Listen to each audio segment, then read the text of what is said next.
Sejam muito bem-vindos ao podlaw.tv. No episódio de hoje, nós vamos falar de inovações tecnológicas no meio jurídico e na justiça. E para conversar sobre esse tema comigo hoje, eu estou aqui com duas participações mais do que especiais. São duas feras. Uma delas vocês já conhecem, vocês já estão acostumados. É o Dr. Fernando Botelho, ele é advogado, ele exerceu a magistratura por 22 anos, foi presidente da Comissão de Tecnologia da Informação do Poder Judiciário de Minas Gerais. Ele é ex-membro da Comissão de Tecnologia da Informação do Conselho Nacional de Justiça e tem MBA em Gestão de Telecomunicações na Fundação Getúlio Vargas e pela Universidade de Ohio. E se esse é o fera, nós estamos aqui também com a ferinha, doutora Fernanda Botelho. Ela é advogada, formada em 2019 pela Faculdade de Direito da UFMG.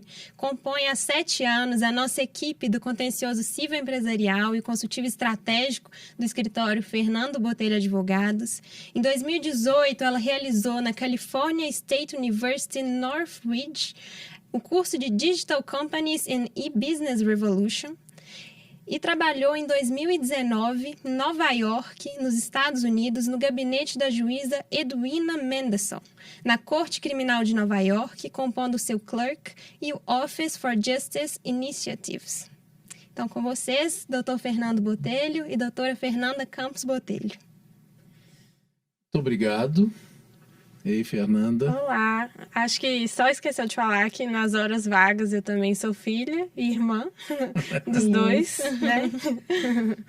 Mas estou muito feliz de estar aqui nesse podcast, especialmente com vocês. Muito feliz de compor esse episódio e tentar trazer aqui um pouco não só da minha experiência, mas um pouco da minha paixão pelo direito e pela tecnologia.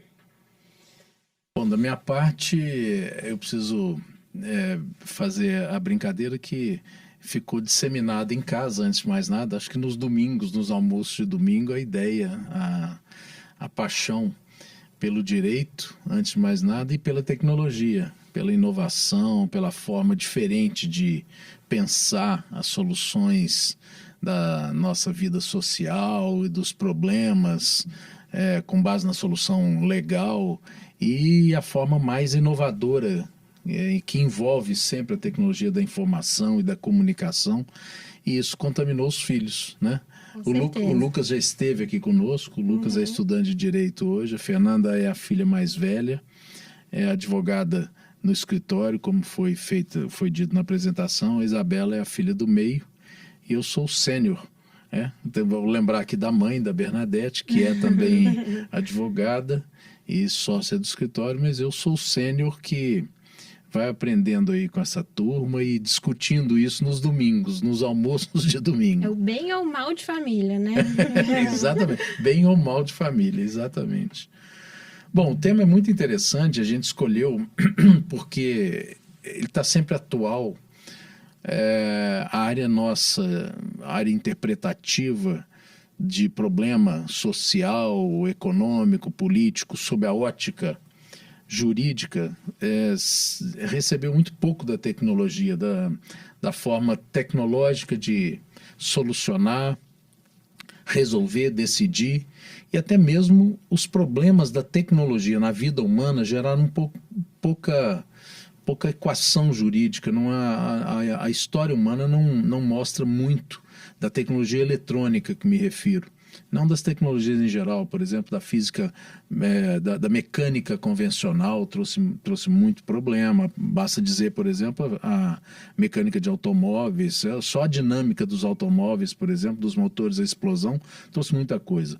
Mas da tecnologia mesmo eletrônica, essa que nós vivemos hoje diariamente, que surge com os circuitos, com a computação a partir da década, digamos ali do meio do século, década de 50, década de 60 do século passado, nós temos pouco envolvimento da justiça com isso.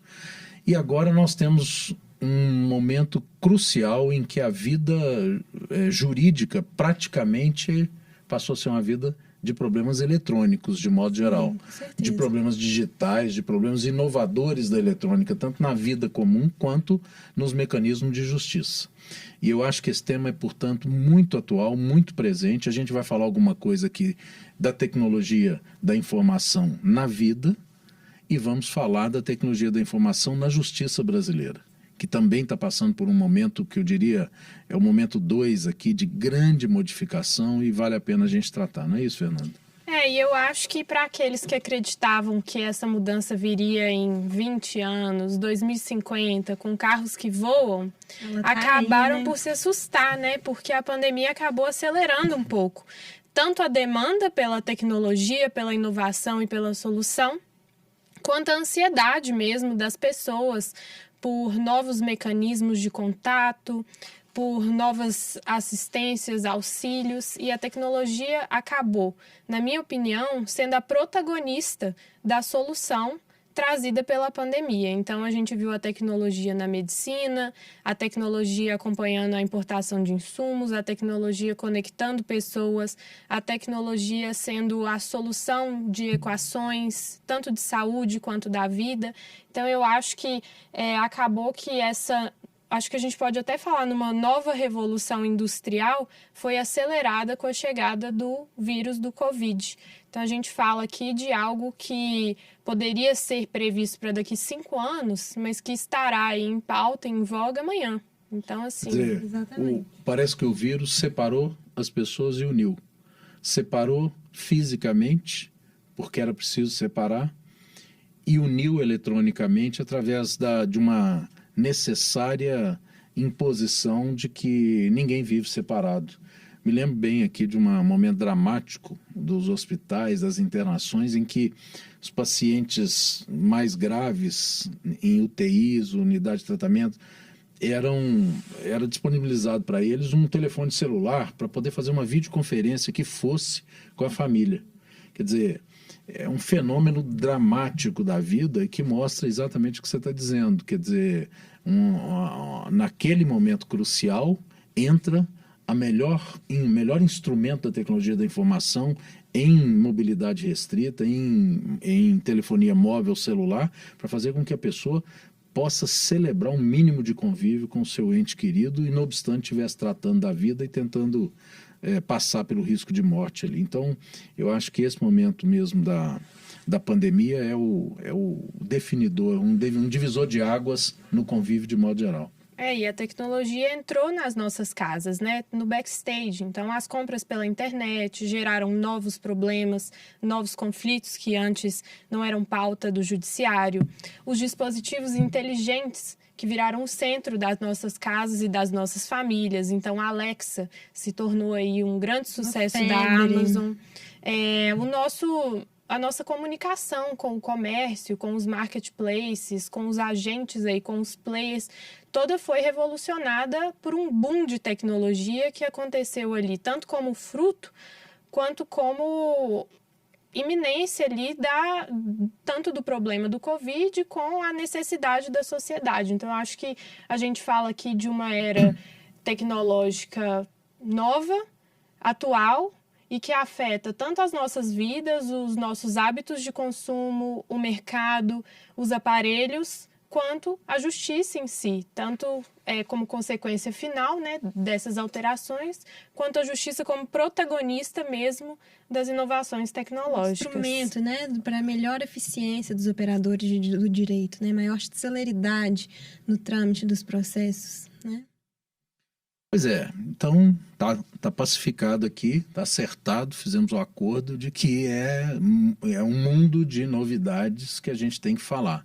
Vamos ver se a gente consegue tratar dos pontos principais aqui, aproveitando a presença ilustre da Fernanda, que nos brinda hoje com o conhecimento, com a visão, inclusive, da realidade norte-americana, porque morou lá, viveu a dinâmica da justiça criminal americana num condado como o de Nova York, que é um negócio extremamente interessante, e até um certo comparativo para minha felicidade, que eu acho que é o que você vai dizer, imagino, pelo que a gente já conversou, um comparativo com a nossa situação aqui de justiça, que do ponto de vista tecnológico é muito mais avançada do que um país como os Estados Unidos. Talvez até pelo excesso de demanda que nós temos aqui. Mas vamos lá. Eu acho que antes de falar de justiça, porque justiça é um mecanismo de resolver os problemas, eu acho que nós podíamos falar alguma coisa que está ligado com isso, mas da área jurídica hoje que está passando por modificações extraordinárias, né? No que diz respeito ao convívio propriamente, né? Aos negócios, às dúvidas, à relação das pessoas, à proteção de dados, intimidade, segurança de produção de provas, uma série de coisas. Então, eu vou tocando aqui aleatoriamente e aí eu acho que a gente pode fazer um ping-pong com essas coisas. Sim. Uma coisa muito interessante e vai ligar aqui com o que eu vou falar, é essa visão de números, né? Nós estamos falando nesse momento agora, por exemplo, em telefonia celular de 5ª geração, né? O 5G, tivemos 4ª geração, 3ª geração, 2,5 geração, lembra disso? A geração 2,5, geração 2, a geração 1. E falamos também, paralelamente, em internet 1.0, internet 2.0, internet 3.0, para chegar nesse negócio que a gente está todo mundo falando agora, que é a chamada internet 4.0. A internet 1.0, só para lembrar o pessoal assim, mais da minha geração, que viu isso surgir ali nos anos 80 no Brasil, com uma característica que era exatamente da gente poder fazer uma consulta eletrônica nos monitores. Talvez vocês não fossem ainda nem nascidas.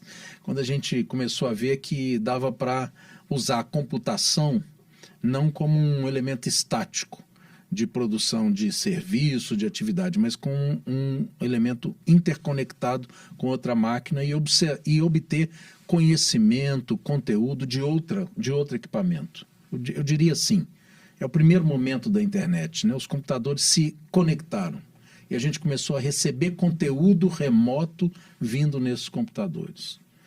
As redes foram se aprimorando, foram ficando mais fluidas, nós passamos para uma fase seguinte em que nós começamos a interagir com esses conteúdos.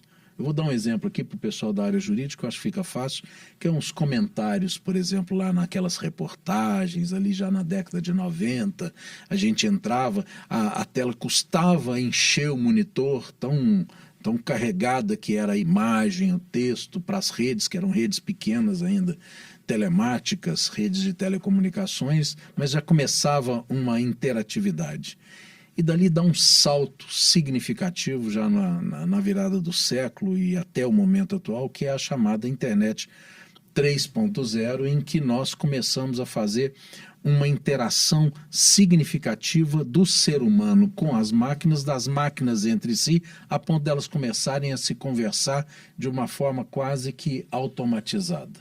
E nós criamos grandes redes de computadores, redes de comunicação humana, e essas redes vão passando agora para uma nova filosofia. Uma filosofia quase que impensável há pouco tempo atrás. E eu estou falando bem da geração de ambas, né? Que é a filosofia da máquina praticamente pensar, decidir, não é? Então ela faz uma predição, ela vê algo, toma uma decisão e entrega um conteúdo sem a intervenção humana, ou com o mínimo de intervenção humana. E aí nós começamos a ver o seguinte, que nós vamos sair até dos monitores, vamos talvez ter isso disponibilizado no automóvel, num aparelho refrigerador, num equipamento qualquer doméstico, que vai passar a fazer atividades como compra, por exemplo, automaticamente, celebrando contratos com outra máquina à distância. Ou seja, uma internet 4.0. Eu estou dizendo que um pouquinho mais para frente aqui no nosso debate nós vamos falar na mesma sequência numa justiça 4.0, dentro de redes que estão chegando ao 5G, a 5ª geração.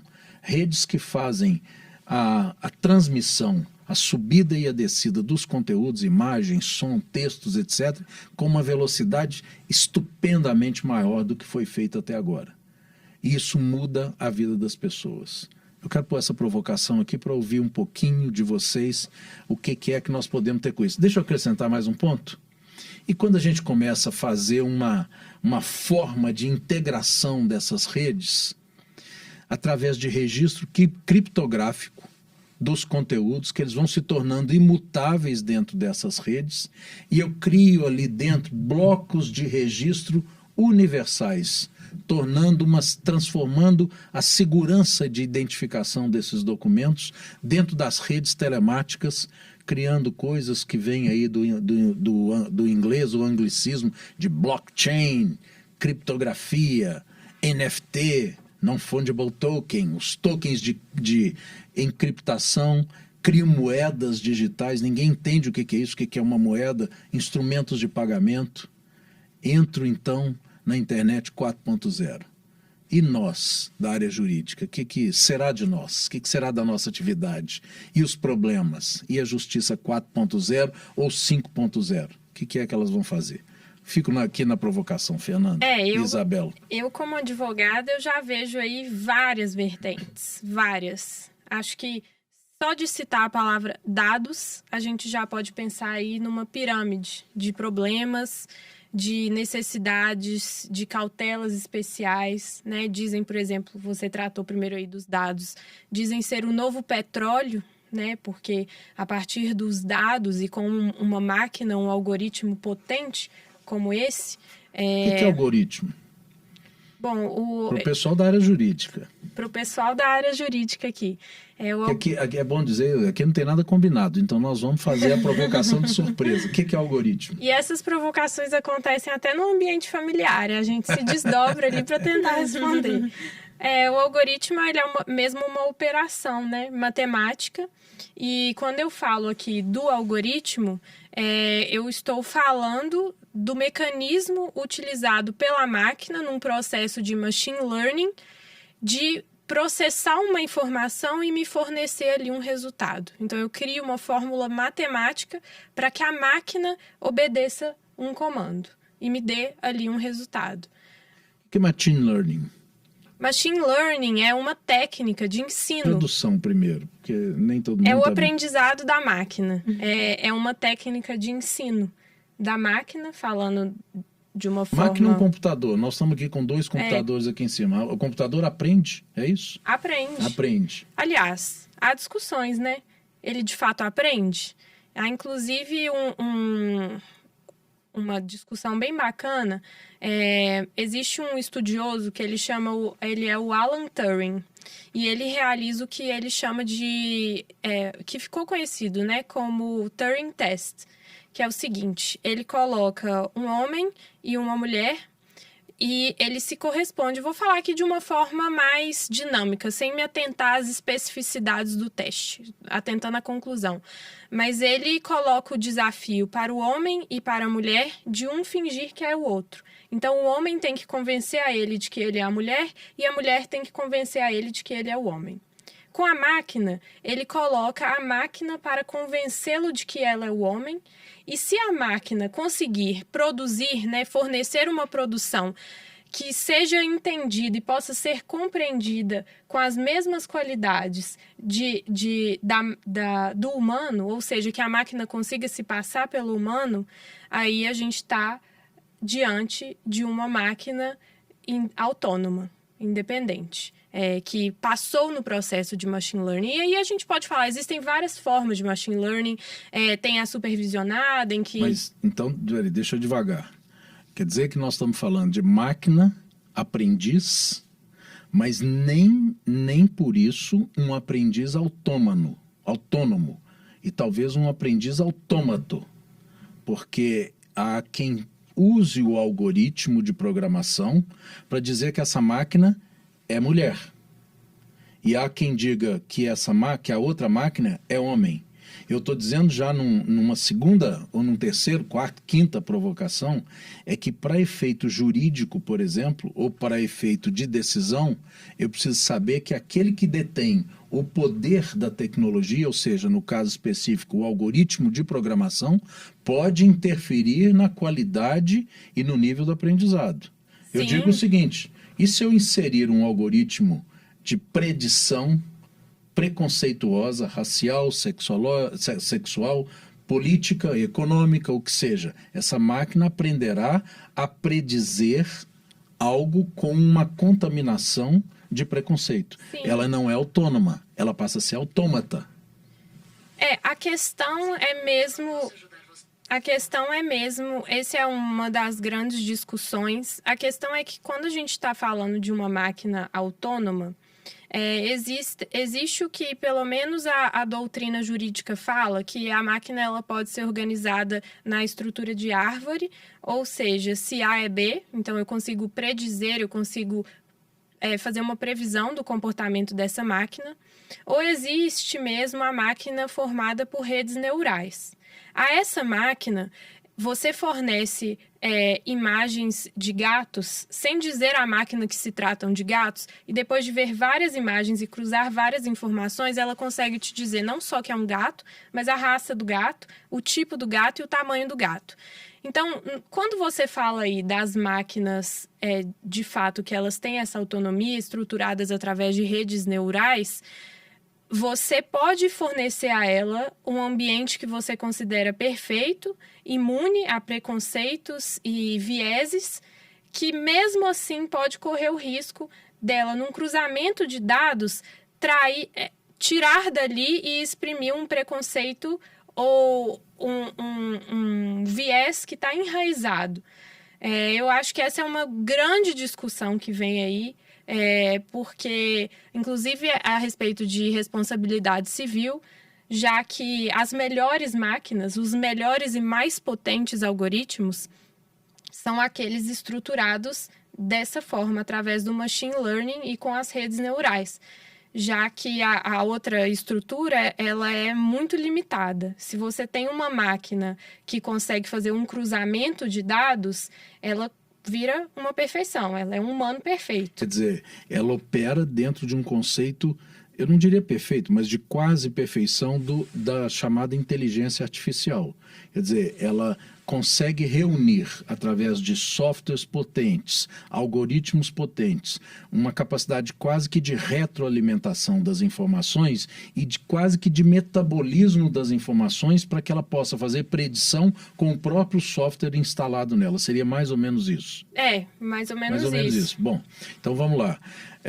Nós temos, então, uma realidade hoje de inteligência artificial somada à possibilidade de termos máquinas aprendizes, machine learning, softwares de educação de equipamentos computacionais interconectados e instalados em outros ambientes que não sejam propriamente os hardwares, os equipamentos convencionais, o PC de mesa, o telefone celular, o tablet, etc., mas que estejam amanhã, por exemplo, num aparelho de refrigeração, numa geladeira.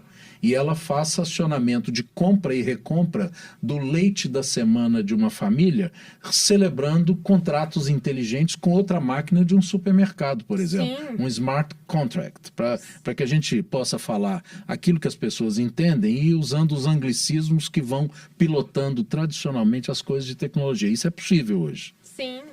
Já se fala, inclusive, em smart contracts firmados por smart devices.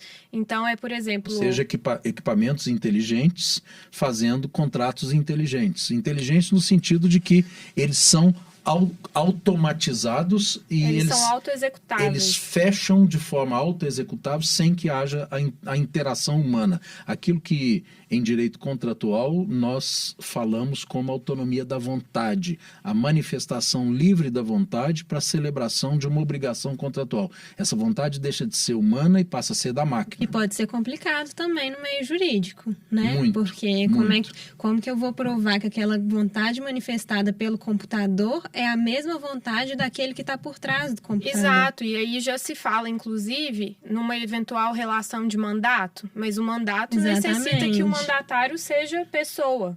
Mandato ligado à ideia de mandato e preposição, quer dizer, se alguém programou aquilo. Por isso é que eu provoquei no início... Ou não. Pois é, mas eu provoquei no início a questão relacionada com o algoritmo de provocação, e você completou, tudo bem, mas eu tenho máquinas inteligentes e aprendizes que hoje podem processar com softwares, ou seja, algoritmos potentes, o seu próprio aprendizado e chegarem próximo da perfeição. Você usou perfeição, inclusive. Sim, a minha visão, inclusive, ela é, lógico, cada um tem uma opinião, mas eu acredito que da mesma forma como o humano não consegue estar diante de um processo decisório sem colocar nele os seus preconceitos, e quando eu falo de preconceitos, não são preconceitos, eu digo pré-conceitos. Conceitos pré-estabelecidos. Exato, sem colocar ali os seus vieses, seja através de suas experiências pessoais, seja através dos seus próprios conceitos, dos seus medos, receios e vontades. Acredito que a máquina, nesse aspecto, se você for comparar o tanto que um humano pode estar enviesado com o quanto uma máquina pode estar enviesada, eu vou falar uma coisa polêmica aqui, mas eu confio mais na máquina. Olha aqui, o que nós estamos falando aqui é fantasmagórico, metafísico, extraterrestre ou é real desse momento? É real. É real. Nós estamos discutindo algo real. Não, já temos casos e a justiça já está até decidindo. Ok. No que diz respeito à evolução das redes, porque nós estamos falando aqui, eu repito, de internet 4.0, ou seja, a fase mais adiantada da internet mundial, redes telemáticas fluidas e capazes de transmissão em altíssima velocidade, como são as redes que estão sendo instaladas agora, rede móvel de quinta geração e, portanto, uma troca de conteúdos capaz de produzir o fenômeno de máquinas conversarem com máquinas, interagirem e se tornarem até inteligentes. Vamos lá. Há uma função nisso da máquina que é de predizer. Ela recebe uma informação pelo catálogo de funções que foi programado por um algoritmo potente e um bom programador. Então ela prediz o que vai ocorrer com base em dados que foram entrados nela, que fizeram input ou que vão fazendo input, ela transforma aquilo numa relação matemática e prediz o restante. E no que diz respeito à capacidade de análise do dado e explicação, justificação de que a solução que ela encontrou é razoável. Eu estou trazendo a questão já para a nossa área jurídica. Isso será possível amanhã a máquina predizer o que vai ocorrer com base num dado pré-entrado? No que diz respeito à função decisória da justiça? Eu creio que sim, é minha opinião, mas eu vou passar a bola para vocês. Agora, e justificar, e explicar, e dizer que está, num caso, por exemplo, de preconceito racial, por exemplo, julgando uma determinada ofensa racial como ofensa racial, ela é capaz de deduzir que um preconceito de raça deve ser reprimido com base num parâmetro legal, porque eu trouxe a lei, e a lei dá o parâmetro, a limitação em relação a isso, mas e dizer isso, e explicar isso, e aplicar a pena com convencimento para quem recebe? Esse algoritmo será capaz de justificar? O que me parece é que é uma análise mais objetiva e menos subjetiva, né? Eu acho que a questão diz muito ali, acho que a LGPD já antecipa, né? Dando ao titular do dado, e a gente pode colocar, por exemplo, dando ao autor ou réu, né? Fazendo uma analogia, o direito a uma explicação. De onde que veio aquela decisão automatizada? É o que está previsto na LGPD. A questão é que, quando a gente está falando... LGPD, Lei Geral de Proteção de Dados. Quando a gente que é inspirada numa diretriz europeia GDPR. De Budapeste, ainda do início do século XX, que o Brasil custou muito, depois de muito debate, estabeleceu marco civil, da internet, marco penal, lei Carolina Dickmann, lei Eduardo Azeredo, e que foram modificando as estruturas até nós chegarmos numa lei geral de proteção dos dados pessoais, dados sensíveis, dados não sensíveis, que hoje estão sob proteção no Brasil, como estão na Europa já há mais de 20 anos. É a nossa LGPD. Isso. Eu acho que, assim, a questão é a seguinte. As melhores máquinas, como eu estava dizendo, e quando eu digo melhores, são as mais autônomas e as que são capazes, por exemplo, de fazer essas previsões, elas trabalham com um cruzamento de dados, a chamada rede neural, assim como funcionam os nossos neurônios. Os juristas têm feito essas comparações. E atribui-se a essas máquinas uma característica que eles chamam, traduzindo, de caixa preta. Por quê? Os cruzamentos, eles se tornam tão independentes que se torna impossível explicar o que acontece lá dentro. Você sabe o dado que está entrando e você sabe o dado que está saindo, mas os cruzamentos se tornam inexplicáveis. Então, em casos que se tornaram referência, que estão sendo estudados, como, por exemplo, um robô que a Microsoft colocou em contato com o Twitter, e esse robô ali, na interação com os usuários e com o conteúdo, se tornou extremamente preconceituoso, eles sabem dizer os dados que foram fornecidos, porque eles têm ali o universo ao qual o robô ficou exposto, eles viram o resultado, mas não se é possível explicar os cruzamentos, porque esse processo de database reasoning, que é esse processamento de dados, ele não necessariamente tem uma explicação. Então, isso é mais uma questão. A explicabilidade, ela fica comprometida. Você sabe fornecer ao afetado pela decisão automatizada a base de dados, você explica, eu veio daqui, você sabe o resultado, mas o processo ele fica comprometido quando a gente está falando da máquina inteligente autônoma, porque ela faz esses cruzamentos automatizados. Vocês acham possível fenômenos potentes como esse se instalem na vida humana mundial, né, brasileira só, de per si, sem que haja regulamentação humana limitativa, permissiva ou delimitação de regras de convívio para a contenção da tecnologia, ou a tecnologia é livre, a ponto de se dizer, como eu ouvi várias vezes nos debates no Congresso Nacional, dos quais eu participei nas discussões do Marco Civil da Internet, do Marco Penal. A internet é uma região sem lei. Não pode haver lei e não deve haver lei. Eu estou dizendo isso pelo seguinte: fala-se muito na eletrônica automotiva, por exemplo, que automatizou várias funções do automóvel. Então eu tenho hoje motores a explosão ainda, nem estou me referindo aqui aos elétricos, mas os motores a explosão com combustíveis fósseis, mas com grande tecnologia instalada a ponto de você ter dupla possibilidade de combustíveis no mesmo motor, uma série de coisas, câmbios automatizados, freios automatizados, visualização por imagem de riscos de colisão, etc, etc, etc. E agora nós estamos falando no carro elétrico e no carro autônomo. Eu tiro disso toda a regulamentação de trânsito, eu não tenho mais potência de automóveis limitativas, regras de conversão, que são regras humanas, transporte para aviação. A aviação retirou os manches de aviões. Hoje há aviões com joystick apenas e ele não tem mais o que seria o controle central de duas mãos. Aviões com alta capacidade de transporte hoje, de passageiros e de cargas, e que funcionam à base da eletrônica, chamada inclusive aviônica. Mas o piloto fica lá.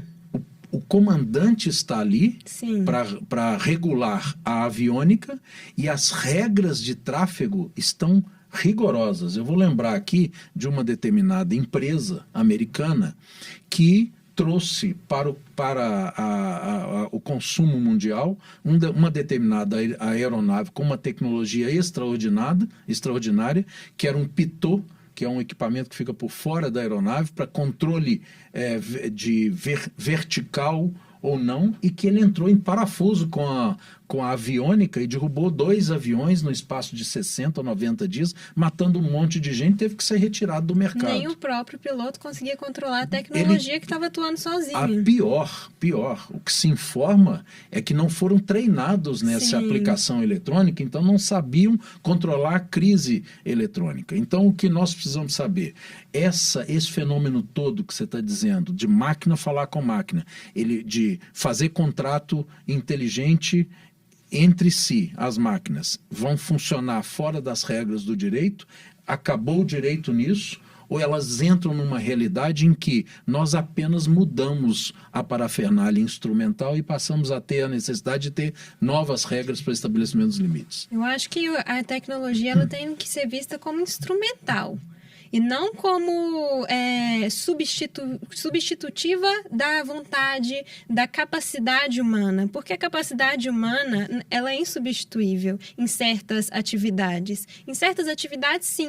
Por exemplo, falando agora da justiça, né, no âmbito da justiça, atos repetitivos que tanto oneram os servidores, esses sim podem ser substituídos.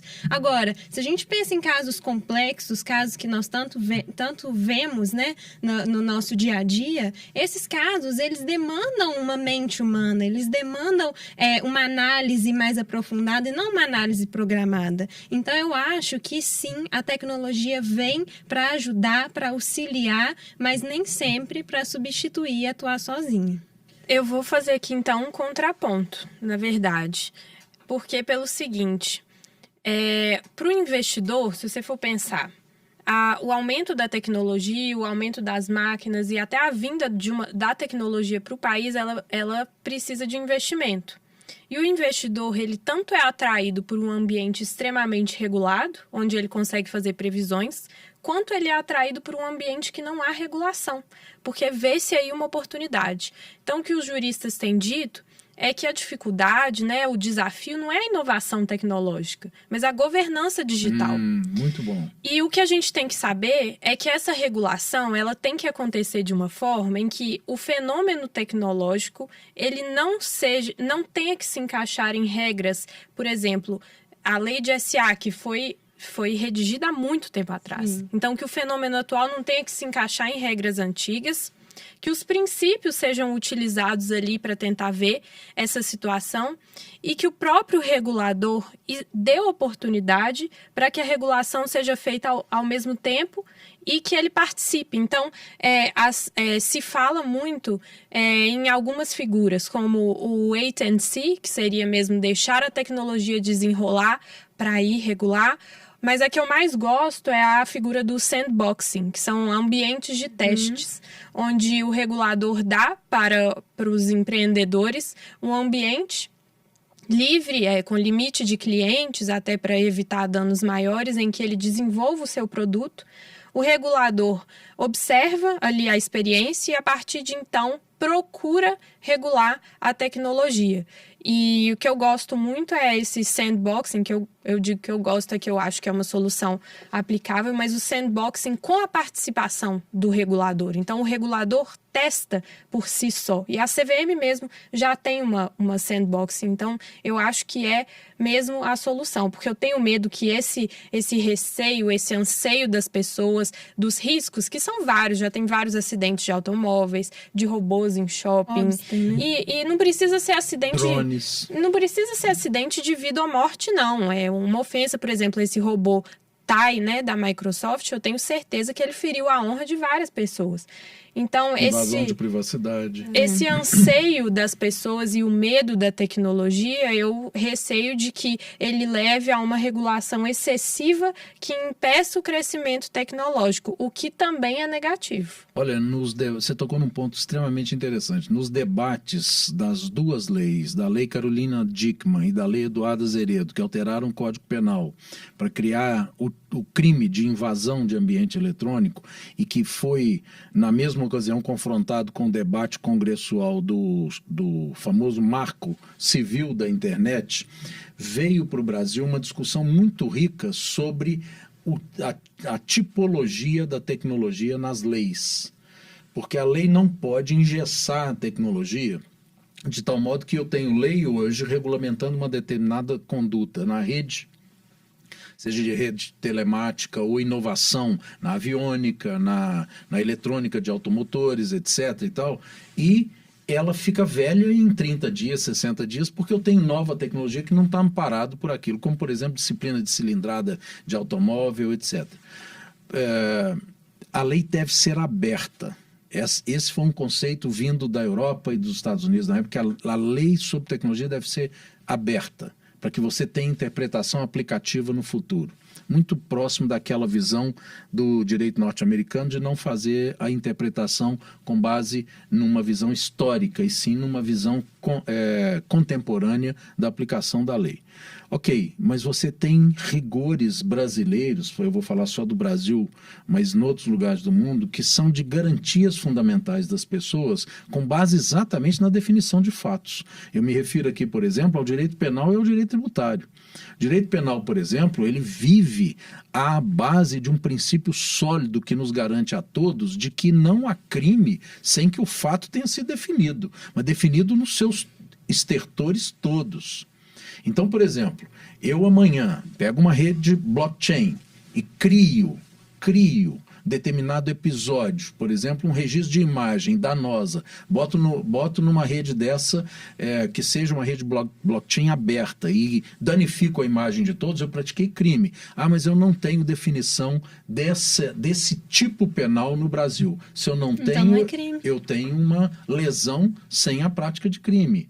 E aí a comercialização de drogas, por exemplo, que pode ser feita a partir do uso de drones, não é? Ah, porque eu tenho um drone que conversa com outro e troca droga através do pagamento com criptomoeda.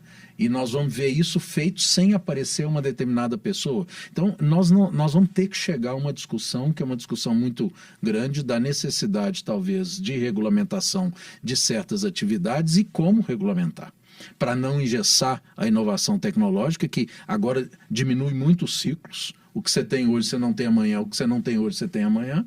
E também porque é regulamentando que eu garanto certos direitos contra, por exemplo, a administração estatal vir para cima de direitos fundamentais, não é? Isso é muito importante. Exatamente isso. E você falou de criptoativos e realmente não existe ainda uma regulamentação legal ou infralegal sobre a compra e venda de criptoativos. Então, isso acaba engessando muito o mercado. Como que uma empresa vai querer negociar com esse mercado, sendo que não há uma regulamentação? Como é que ela vai correr esse risco? Os bancos centrais, digamos assim, né, os órgãos monetários estatais, vários no mundo, Estados Unidos, na Europa, não me lembro todos aqui agora, mas estão, através até desses colóquios internacionais, juntamente com o Banco Central Brasileiro, estudando a regulamentação das criptomoedas como uma moeda, mesmo sem lastro convencional. E há hoje já problemas surgidos na justiça brasileira de interpretação até criminal. Absolvição por falta de tipicidade penal com o uso de criptomoeda. A prática, por exemplo, de estelionatos com o uso de criptomoeda ou evasão de divisa, lavagem de dinheiro. Há um precedente, salvo engano, do Superior Tribunal de Justiça, absolvendo a acusação de lavagem de dinheiro por investimento em criptomoeda por falta de tipo penal definido pela lei penal brasileira. Nem na própria Constituição Federal não se fala em criptomoeda, né? Se fala em criptoativo, porque moeda seria algo que é algo emitido só pelo Banco Central, pela União. Então, como não o agente emissor da criptomoeda não é a União, não é o Banco Central, então não seria moeda. Não é um então lastro é a lei estatal. Precisando se adaptar à nova realidade, porque daqui a uns anos nós vamos trabalhar Eu quero tocar nisso, hein? Olha, me reserva aí, eu falo pouco. E vocês... Eu quero tocar em rede blockchain, peer-to-peer, criptografia, um pouquinho de criptomoeda nisso aqui. E vocês me atentaram para 2 pontos aí. O primeiro é o constitucionalismo digital, né? Então, o que é o constitucionalismo digital? Seria uma adaptação, uma reinterpretação dos direitos fundamentais sobre a ótica da tecnologia. Porque se você for pensar eles, a interpretação óbvia, por exemplo, o direito à privacidade, seria um direito de não intervenção. Mas diante da tecnologia se vê mais do que isso, né? É necessário mais do que isso, é preciso uma tutela. Porque a exposição da privacidade se dá, por exemplo, com o fornecimento de dados. Então, não basta que o Estado deixe o cidadão. Precisa que ele tutele algumas questões que surgem com a tecnologia. E, além disso, eu vejo... Então, assim, a preocupação, né, com o constitucionalismo digital, esses direitos fundamentais sejam enquadrados nos novos ambientes, mas há também uma limitação da jurisdição. tanto em função da perda da territorialidade, então, nesses casos...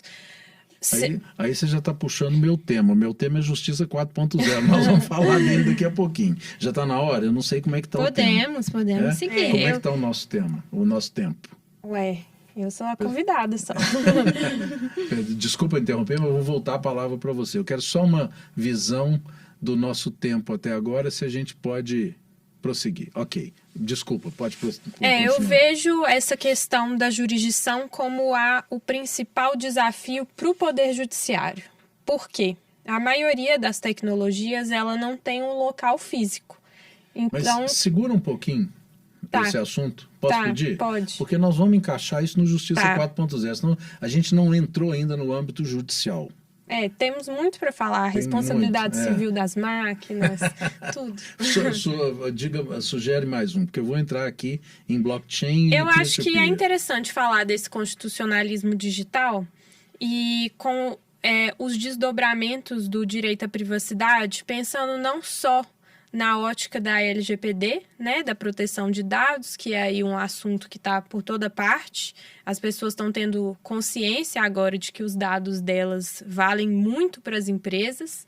Inclusive, a gente vê aí ofertas, né? Me dê o seu CPF, eu te dou um desconto. Empresas comprando dados, né? Vendas ilegais, né? De dados entre empresas. Exatamente. Grandes, inclusive, tem situações tratadas aí até como práticas de crime contra o mercado, porque você tem que pensar agora na união de empresas, não só sobre o ponto de vista de poder econômico e domínio de mercado, mas de domínio de dados. Duas empresas grandes com grandes bases de dados, elas acabam exercendo um monopólio. Então tem várias... Só para a pessoa entender, porque o nosso público-alvo não é só o público da área jurídica, define dado. Só para a pessoa entender o que nós estamos falando aqui. Se a lei é geral de proteção de dados, o que é o dado? O dado, ele pode ser tudo. É tudo relativo a uma pessoa. Então, assim... O nome... Eu vejo até O nome é? Com certeza. O endereço? Com certeza. E a foto. A cor. A biometria. A foto. A opção sexual. O nível educacional que ele tudo. informou. Com certeza. E há uma ruptura, né, para mim, pelo menos, do conceito de dado sensível, porque eu acho que tudo é dado sensível. Se você for pensar, o trajeto que você faz no Uber, ele não te identifica. Então, legalmente, ele não pode ser tratado como dado sensível. Mas ele pode ser um dado sensível se a pessoa discriminar onde que você vai. Ou seja, um dado de localização dinâmica meu pode ser tratado como um dado sensível. O meu histórico de compras no iFood, se eu consumo muito fast food, eu posso ser discriminada por isso. Então, eu consumo muito fast food. Eu tento não. Mas, então, assim, eu vejo que essa questão do constitucionalismo digital, ela é muito importante. Penso também numa nova forma do direito ao esquecimento. Bom. Tocou no ponto. Deixa eu pegar esse gancho. Olha lá, falou em direito ao esquecimento. Tem uma discussão no Congresso Nacional nesse momento, projeto de lei está sendo discutido, e noutros foros aí. Então vamos lá. O que é o direito ao esquecimento? É a possibilidade de nós termos um direito de retirada das redes eletrônicas ou redes digitais dos nossos dados negativos a respeito de um determinado processo, uma condenação, por exemplo, que eu tenha tido num determinada instância e depois eu fui absolvido e a rede continua registrando esse dado e eu tenho direito ao esquecimento desse dado. Isso é um direito das pessoas. Por exemplo, a fase de reabilitação a que todo condenado tem direito após o cumprimento da pena, né? A pena no Brasil não é eterna, é uma pena que tem uma determinada finalidade, inclusive pedagógica, individual e social, mas ela se extingue com o cumprimento. E essa exposição torna a pena eterna. Torna a pena eterna. Então agora eu vou pegar esse gancho para entrar na rede blockchain. O que é uma rede neural, uma rede aberta, que tenha blocos de registro de dados das pessoas e das empresas. E esses blocos registram repetidamente entre si os dados, meu nome, por exemplo, a minha cor, meu nível educacional, o meu endereço, e replicam e criptografam. E por uma determinada razão, eu quero a retirada dessa matéria de uma rede como essa, num determinado momento, e ela está sendo vista na China, esse dado está sendo visto na China, na África do Sul, na América do Norte, na Bolívia, na Colômbia, no Brasil, etc. Como eu conseguirei o direito ao esquecimento, que é eminentemente nacional? Quando eu ouço você falar no novo constitucionalismo digital, nós estamos falando de uma Constituição nacional, tá certo que ela importa direitos transnacionais e metaconstitucionais como os direitos fundamentais, mas nós estamos falando de uma aplicação dentro dos níveis da jurisdição brasileira. Como é que eu vou conseguir o direito ao esquecimento no Brasil se ele está sendo visto na China, aquilo que eu fiz com o meu CPF, com a minha imagem, meus dados, etc., e estão gravados numa rede blockchain criptografada? Bom, essa é uma grande discussão e erram aqueles, arrisco dizer, que colocam o blockchain como inimigo da LGPD, porque eu acredito que não é. Pelo contrário, eu acredito que não só é amigo como aliado. Eu concordo. Eu vejo que não se trata de uma imutabilidade o blockchain, mas uma presunção de imutabilidade, porque por mais que a função e a estrutura do sistema seja para a imutabilidade, esse é o propósito, há formas de se alterar. Então... Fala um pouquinho aí, vamos falar um pouquinho, ainda que breve, do que é essa imutabilidade, só para a pessoa que não está muito afeiçoada à tecnologia entender. Primeiro, o que é blockchain, né? Uma coisa em inglês. O que significa em português, blockchain? O blockchain seria mesmo uma rede, né? Posso traduzir? Uma cadeia de blocos? Isso, é uma cadeia de blocos. Blocos eletrônicos, de computadores que registram em bloco os dados de uma pessoa, de uma empresa, o que seja. De forma pública. De forma, e que saem interconectados, os computadores, isso. E você então fica replicado nesses computadores, é isso? A questão é uma descentralização. O blockchain é uma plataforma que permite a descentralização. Tem alguém que administra o blockchain? Vamos entrar aí na modalidade? Não entra na modalidade, não. Vamos falar numa rede blockchain não típica permissionada. Numa rede blockchain não permissionada, há uma descentralização, ou seja, será capaz de adicionar um bloco àquele que completar o Proof of Work, e eu não preciso ser ninguém especial para isso, eu apenas preciso cumprir uma tarefa ali matemática e ser validado pelos demais componentes. Ou seja, falando aqui grosseiramente, eu preciso registrar o conteúdo numa rede blockchain. Você precisa fazer a prova para que o seu conteúdo seja registrado. E a partir de então, aquele registro ele entra na cadeia de blocos, ele se torna, né, mais um bloco. E para alterar aquele bloco, você precisa mais uma vez completar. Ele é criptografado? Isso, ele é. Pode ser uma imagem? Pode ser uma imagem, pode ser um texto? Pode ser tudo. Pode ser uma música? Pode. Pode ser uma sentença penal condenatória? Pode. E ela fica criptografada, replicada num universo de milhões de computadores? Sim. Esses computadores podem estar na China, no Japão, na África do Sul, sim, aqui, etc. Sim. Como é que eu vou fazer para remover isso lá? Bom, eu vejo 3 princípios da LGPD que a gente precisa tratar. Um é o direito à remoção dos dados, o outro é o direito à correção dos dados. Acho que eu vou falar desses 2. O direito à correção é muito simples. Por quê? Eu consigo corrigir uma cadeia adicionando um novo bloco. Então, vamos supor que eu trato dados, né? Eu sou um operador ou um controlador de dados e eu inseri ali um dado seu que está errado. E você me solicita formalmente essa correção. Basta que eu adicione, falando de uma forma bruta, um novo bloco com a informação correta. E o bloco anterior está superado, de forma que a partir de então a sua informação vai ser replicada ali de maneira certa. A questão é quando a gente fala da remoção. Por quê? Em virtude, inclusive, dessa presunção de imutabilidade. E por que a gente fala em presunção?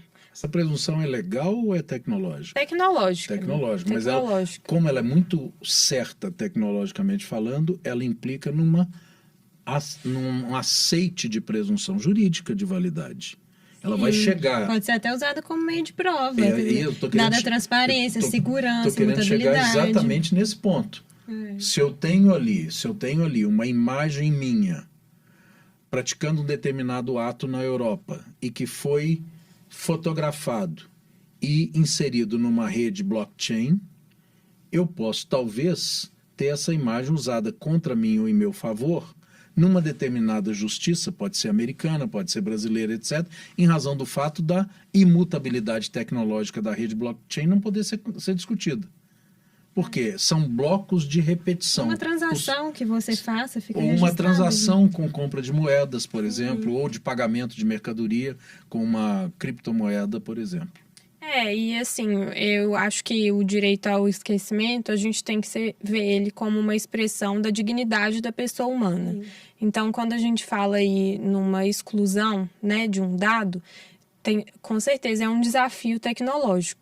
Mas há sim, na própria blockchain, algumas formas de exclusão desse bloco. E uma alternativa que a doutrina, né, a literatura já fala, seria em tornar, falando de um jeito aqui mais acessível, seria meio que remover a custódia das chaves que criptografaram aquele bloco, de forma que o dado fica inacessível. Então, ele não é removido, mas seria uma compatibilização do direito à remoção com a indisponibilidade do dado. É de profunda tecnologia o que você está dizendo e difícil da gente não só traduzir aqui, como aceitar, porque envolve uma noção de criptografia por chave assimétrica, que na verdade esse chaveamento de bloqueio, ele é assimétrico. E eu tenho aqui, com toda sinceridade, mas eu não quero entrar, porque senão nós vamos ficar todo o tempo tratando disso, dúvidas sobre a possibilidade de retirada dessas chaves, em razão justamente do registro em blocos sucessivos. Ele é um pouco antinomínico, na minha opinião, com a estruturação de uma rede blockchain. Há muitos que falam, inclusive, que quando se trata de dados, não de provas, porque a função, por exemplo, da associação do blockchain ao registro de documentos é justamente a imutabilidade. Mas quando se fala de dados, muitos falam que seria talvez uma alternativa mais tangível o armazenamento off-chain. Então, as operações da empresa acontecem em blockchain, mas os dados são armazenados num servidor de rede comum, justamente para evitar essa... Porque, inclusive, as manobras para remoção, elas são complexas. Então, necessita investimento, e o investidor ele não vai investir na tecnologia para ter que colocar ali um desenvolvedor que seja capaz desse tipo de manobra que vai contra a lógica do sistema. Tira até o caráter ali de imutabilidade, segurança. Né? Exatamente. O que eu acho é que aí nós estamos falando de defeitos, mas a virtude, como você falou, é muito maior de uma rede blockchain típica ou mesmo uma administrada. Você conhece, a Fernanda conhece isso, há inclusive uma certa, hoje, discussão no âmbito das sociedades comerciais, até das sociedades anônimas, de você ter algumas deliberações, por exemplo, as deliberações assembleares hoje, que são às vezes complexas e delicadas, registradas numa rede blockchain, e até para você ter a definitividade da deliberação, e permitir o voto à distância, que está regulamentado hoje na lei de SA, que mas vem sendo pouco praticado. Tem até uma resolução da CVM no que diz respeito a sociedades anônimas abertas para essa finalidade, etc. Bom, é um mundo vasto, para a gente discutir. Eu acho que nós podíamos fechar isso aqui, se vocês estiverem de acordo, com o Justiça 4.0, porque eu quero falar de Justiça 4.0. Vamos lá, sem dúvida. Podemos entrar na Justiça 4.0? Bom, então eu vou fazer uma introdução para a gente discutir um pouquinho. O que é esse nome Justiça 4.0? É um nome de batismo, que o Conselho Nacional de Justiça, que é um órgão de origem constitucional, é um órgão previsto na Constituição Federal para fazer o controle administrativo dos 98 tribunais ou 98 judiciários brasileiros, e que ele criou para que essas justiças, todos os judiciários, passassem a implantar. Então é uma nova filosofia. E que filosofia que é essa? Ele é um programa que faz com que você entre com a justiça na internet 4.0, nessa realidade que nós estamos discutindo, de aplicar a inteligência artificial, machine learning, alguma coisa aí que amanhã, eu acredito, esteja também incorporada à própria visão de redes blockchain, peer-to-peer, etc., na solução de conflitos, na justiça brasileira. E ele baixou resoluções, ele primeiro começou lá atrás, eu estou com elas aqui, ele começou lá atrás, só para fazer um histórico disso, lá atrás que eu estou falando é aqui, da pandemia, de 2020 para cá, criando uma coisa que, lembra que a gente falou no início dessa discussão, o vírus separou as pessoas e a tecnologia as aproximou sem o risco da contaminação. A mesma coisa ocorreu na justiça brasileira. Os juízes tiveram que separar-se entre si, evidentemente, são seres humanos, dos servidores, dos funcionários da justiça, e todos eles das partes dos advogados. Nós ficamos totalmente separados. Os fóruns praticamente fecharam, os tribunais fecharam. E a justiça teve que continuar, nós tivemos 2 anos e meio de pandemia. Então, o Conselho Nacional de Justiça criou o que se chama balcão virtual. Né? O que era o balcão virtual? É um sistema de teleatendimento por videoconferência das pessoas e dos advogados.